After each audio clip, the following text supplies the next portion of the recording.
পতাকার ভিতরে লা ইলাহা ইল্লাল্লাহু মুহাম্মাদুর রাসূলুল্লাহ থাকার কারণে ফ্লাইওভার থেকে সেই পতাকাগুলো নামিয়ে ফেলেছে। আজকে দেখেন, এটা ইসলামী দেশ হতে পারে না।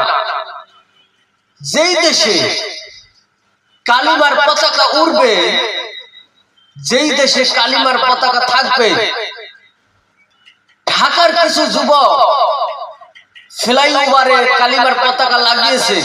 লাগাতে 24 ঘন্টা না যেতেই সেই ফ্লাইওভার থেকে কালিমার পতাকা নামিয়ে ফেলেছে। আজকে দেখেন, এটা কোন ইসলামী দেশ হতে পারে না। এটা কোন ইসলামী দেশ হতে পারে? কারণ যেই বাক্য থাকার কারণে, যেই কালিমার পতাকার ভিতরে লা ইলাহা ইল্লাল্লাহু মুহাম্মাদুর রাসূলুল্লাহ থাকার কারণে যেই পতাকাগুলো নামিয়ে ফেলে, এটা কোন ইসলামী দেশ হতে পারে না।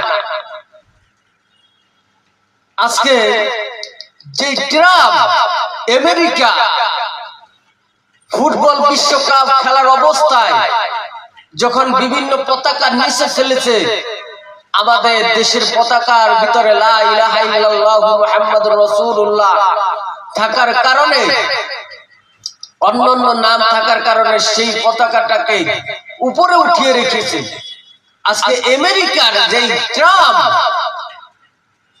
তারা বুঝতে পারলো কালিমার পতাকার দাম কত। আর আমরা বাঙালি হয়ে, আমরা মুসলিম দেশ হয়েও, মুসলিম দেশের মানুষ হয়েও আমরা বুঝতে পারি না কালিমার পতাকার দাম কত।